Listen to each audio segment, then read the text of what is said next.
สบายดีเด้อพี่น้องสบายดีบัดสุขูสุคนเนาะสบายดียามบ่ายพี่น้อง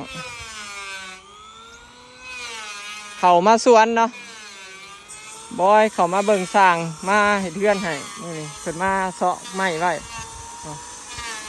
ไว้ยกโค้งนี่ค่ะ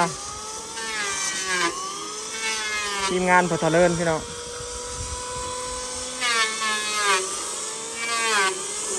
เสาะไม้เก่าเนาะเสาะให้มันเกี่ยงจังสิขึ้นเห็ด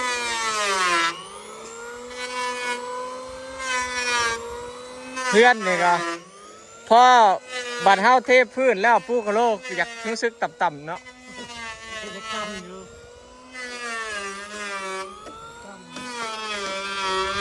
บ่ได้แอมดิบ่ได้แอมกูนะดอกบ่ได้แอบปล่อยโล่งต่ำเนาะมันต่ำมันเหมือนฉันคันเฮาเทพื้นซื่อๆน่ะพอดีอยู่บัดเฮาใส่กระโลยังพอดีให้มันเย็นเลยน้ำพออยากได้แบบบ่สูงแห้งบ่ต่ำแห้งเด้คันสูงแบบคือเฮือนในบ้านมันสูงโพดจังซี่นะเอาแบบต่ำๆเลยคล้ายคือเถียงนี่นะเฮ็ดเป็นบ้านสวนพี่น้องเนาะพอเฮือนดินอยู่บ้านก็มีเลยเด้โมเดิร์นเฮ็ดเลยเด้ก็เลยอยากได้แบบบรรยากาศบ้านสวนปลูกนั่นปลูกนี่มีต้นต้นไม้นี่พี่น้องอยากได้ฟิลนี่ว่าซั่นซะอยากได้ฟิลแบบว่านอนบ้านสวนจักงามได้แหละสิแล้วนี่จ้ะต้องเติบอยู่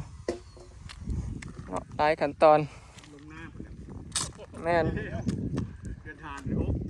แล้วหลังสงกรานต์คือสิเฮิงแท้ห่วยมันนานแล้วเนาะแม่นแล้วมามื้อนี้มื้ออื่นหยุดเฮ้ยห่วยมันก็ว่าบ่ได้บางเทื่อก็มีการหยุดก็มีได้เฮ้ยแล้วแต่การเมืองเนาะแล้วแต่สร้างบางเทื่อก็หยุดขัดซอกชาวมือเห็นมองหนึ่งบ่เอาได้หยุดแล้วไปเล่นสาวบ่เอาได้บ่มีดอกใครอยู่ซะมีแต่คันบ่เข้าบักลิ้วฮอดเบาลิ้วอีกแล้วเบาลิ้วฮอดเจ้าอีกเลยได้เนาะหักลูกหักเมียหักเดียวบ่บ่ลิ้วคนดังได้บ่ลิ้วดังหยังดังไฟผู้ดังเป็นผู้ดังผู้นี้เป็นผู้ต้มผู้นี้ลกคนโอ้ไปแล้ววันนี้กับซื้ออันนี้มาพี่น้องยาทากันปวกท่าในไม้ที่เขาเสาะแล้วเด้คันบ่ใส่นี่บ่ได้เห็นบ่เพื่อนอยู่ในบ้านนะพี่น้องจนได้มั่งเสียถิ่มซื่อๆเห็ดเงินเห็ดเฮือนเบิดไปเท่าไดแสนสุดท้ายปวกกินเนี่ยบ่ได้อยู่เห็นบ่ต้องมีอันนี้พี่น้องยาทาไม้กากันปวกเนาะบ่ซื้อมาให้สร้างทาให้เบิดเลยสู่แผ่นงาแล้วก็บอยมีปุกหนึ่งเลยแบบทาบเทใส่พื้นดินอันนี้พี่น้องเทอ้อมเฮือนเลยเด่นแบบผสมน้ำเทพื้นดินเลยมันสิซึมลงพื้นดินแล้วปวกก็สิบ่ได้ส้นอยู่จังซี่นะเหมือนมันใกล้น้ำเฮือนใส่2 สูตรนี่อันนี้ยาผ้ากันคือกันอันนี้ก็ผ้ากันทางขาทางกันพอทะเลินแล้วก็มาแปลงเสาบากเสาไม้พี่น้องตัดไม้น้ำเขาอีกบากเขาออกทั้งมันปวกกินตัดออกจะได้ปวกกินตัดออกนี่สินะพอใช้ไม้อันเก่าเนาะออกแบบโดยพอทะเลินคือเก่าพี่น้อง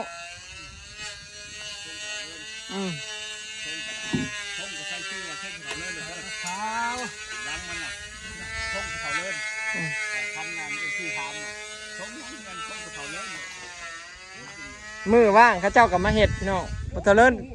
คอกหมูเจ้าน่ะพอดขันได้เลยยังเห็ดหลังคาอ๋อกอเลยอันน่ะเทแล้วเทพื้นแล้วยังเหลือแต่เห็ดหลังคาพี่น้องคอกหมูเราแล้วไว้แล้วฝ้าเลี้ยงพอหมูมันถึกตัวละ1,000หมูลูกหมูนั่นแม่นคัดสิเลี้ยงกับฝ้าเลี้ยงตอนมันถึกนี่ตอนมันแพงแล้วบ่ต้องเลี้ยง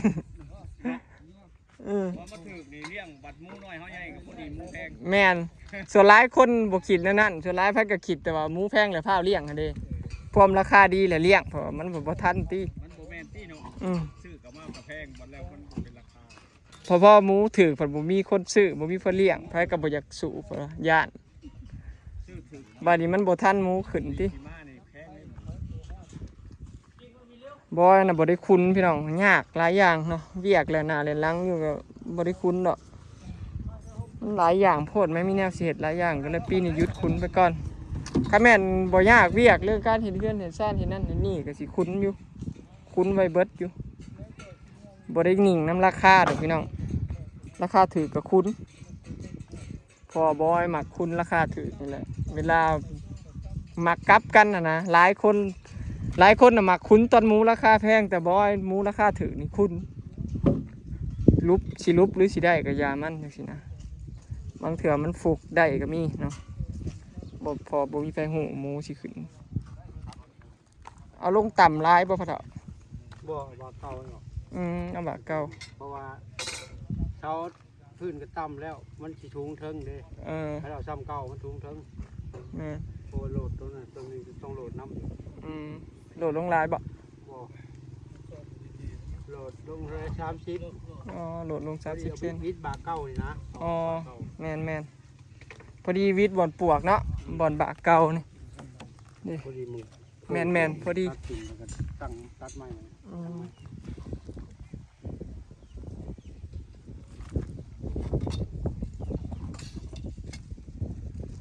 ใหม่ที่เขาจะเสาะพี่น้องใหม่มีแต่ใหม่งามๆเด้ช่วงเทิงนี่มันบ่ได้มีปวกกินเด้เล็กๆหน่อยแต่ว่ามันกินแต่ในค้างข้อซองในบนหลุมเพื่อนนั่นแหละตัวที่มันกินนะครับอันนี้ยังงามคือเก่ามีแต่ใหม่แค้นใหม่จิกผู้ใดพี่น้องเฮือนอีเมมีแต่ใหม่ดีๆตั้งแต่สมัยตะกี้ซื้อมือบ่มีแล้วใหม่นี่บ่มีขายแล้วหายาก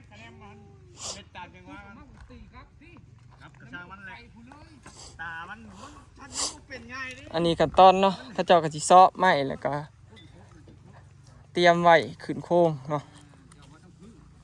อันนี้ก็แป้นนี่ก็คัดเอาเพราะว่ามันซ้อบ่ได้เพอเลิ่นคัดให้สินะให้สร้างคัดเอาคัดแล้วมันก็สิเกี่ยงงามเลยจังเอาขึ้นเฮ็ดสินะพี่น้องคัดพอมันเกี่ยงซื่อๆ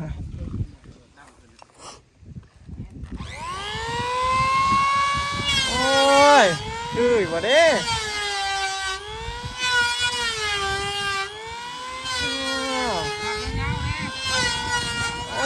ผู้ลากมันจะสุดผู้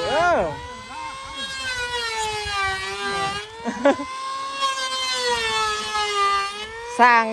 งเก่าพี่น้องสร้างที่มั่งเฮือนนั่นแหละสร้างมากประสบการณ์นี่จะสร้างมากประสบการณ์นึง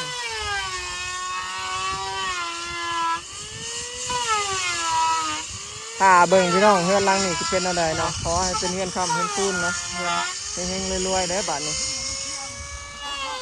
ส่วนประตูเราก็สิใส่เป็นกระจกพี่น้องร้อยสิใส่เป็นกระจกเบิดเนาะเพราะว่าไม่นะพ้นพระ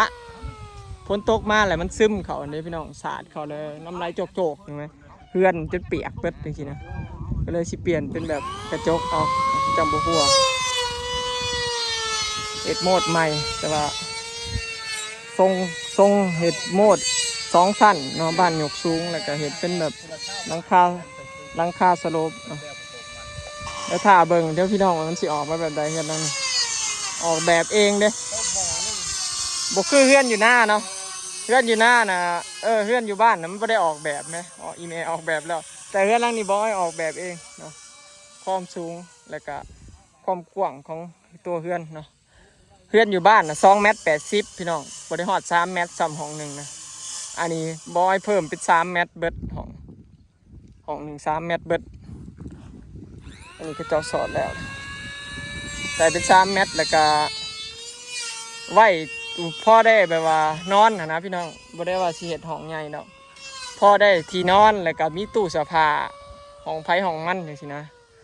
หลายแล้วมี FC เพิ่นว่าเฮ็ดใหญ่ๆแล้วบ่แม่นพี่น้องเฮ็ดใหญ่อยู่คันเฮ็ดใหญ่กว่านี้นะไม้มันบ่ถึงเนาะพอเฮาใส่ไม้เก่าแต่ว่าห้องแรกนี่สิใหญ่เพราะว่าห้องนี้น่ะสิเป็นบันไดลงมาเนาะบันไดย่างขึ้นเกยไปนี่ขึ้นเฮือนเนาะขึ้นไปนั่นนี่บันไดและ ห้องนะสิยับมาฮอดพี่เด้อพี่น้องห้องประมาณนี้ห้องแรกนี่สิใหญ่เพราะว่ามันสิเป็นห้องต่อเกยมาอีกเลยให้มันโค้งส่วนเบาเละมานั่งเล่นอยู่พี่น้องสิพาเจ้าเฮ็ดเวียกได้อบัดนี้ เรียกนะ ง่อยแปลงคันเหมือนบ่สูงจังยัง เป็นนิสะเลยหลังหนอก แป้งให้มันเป็นคือคันหน้าเด้ให้มันเรียบอันนี้บอกมันเป็นผนักเฮาก็สิแป้งให้มันเรียบเห็นมันแจ๋บๆปานคือคันหน้าเด้แล้วก็สิแป้งใหม่พี่น้องว่าสิจ้างคนบ่มีไฟว่างสร้างก็บ่มีไฟว่างเฮ็ดเองเนาะ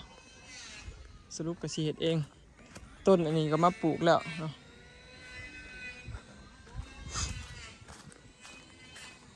บ่อยปล่อยน้ำลงอีกพี่น้องมาปล่อยน้ำลงเนาะเพราะว่าผาเขามันสิได้บ่ต้องถึกแดดถึกหยังกรอบเนาะปล่อยน้ำลงใส่คลองแล้วก็โดดน้ำอาบเลยบัดนี้ก่อนสิปล่อยปลาก็คือสิอันนั้นเนาะอันนี้แจบคักเลยเด้อพี่น้องพ้นตกมาห้ำแจบคักเลยเด้เห็นบ่แต่ว่ายังสิขุดอีกอยู่ข้างนี้มันอยากสูงยังสิปรับหนาดินอยู่ปรับหนาดินให้ทั้งนี้สูงกว่าทั้งพี่เนาะแล้วก็สิใส่ท่อบอยซื้อท่อแป๊บมาอีกอันหนึ่งเนาะสิต่อท่อเวลาฝนตกมามันล้นเนาะอ่างเฮาก็สิได้ไหลออกไปเด้บ่ให้มันเพื่อนออกมาทางข้างนี่ให้มันไหลออกพุ่นเนาะอะไรออกหลังบ้านหลังสวนหน่อไม้ก็ออกหน่อเด้อพี่น้องเห็นบ่ออกหน่อแล้วอันนี้ก็แล้วสิกลออกเนาะตัวมันไก่น้องนี่สิกลออกเบิดบัดยามเดือน6พุ่นแล้วมันจังสิบ่ตายพวกมันสิกลออกเบิดเลยแถวแคมสิเอาไปปลูกบอนใหม่เนาะน้ำใสอยู่เด้พี่น้องคืออยู่ได้พอเห็ดออกมาแล้วนะพ้นตกมันนะขี้ต้มไหลลงมันก็ใสคือเก่าเลยเพราะอ่างมันเนี่ยมันอยู่พื้นที่ดินก็คือเด้พี่น้องเนาะขั้นเป็นปล่อยปลาใส่คือสีขักเนาะเหลือบ่หลายขั้นตอนแล้วพี่น้องยังเหลือแต่เป่งน้ำลงแล้วก็หาหญ้ามาปลูกเนาะหาหญ้ามาปลูกแล้วก็ซื้อไอ้เครื่องตีน้ำเนาะหรือว่าเครื่องสูบน้ำให้มันเกิดออกซิเจนนะพี่น้องปลายังสิบ่ตายเนาะแล้วก็ปล่อยปลาได้เลยเนาะพี่น้องเดี๋ยวถ่าเบิ่งสิผลงานบอยสิเป็นอะไรพี่น้องของใส่ไก่ครั้งแรกที่เด็ดเนาะ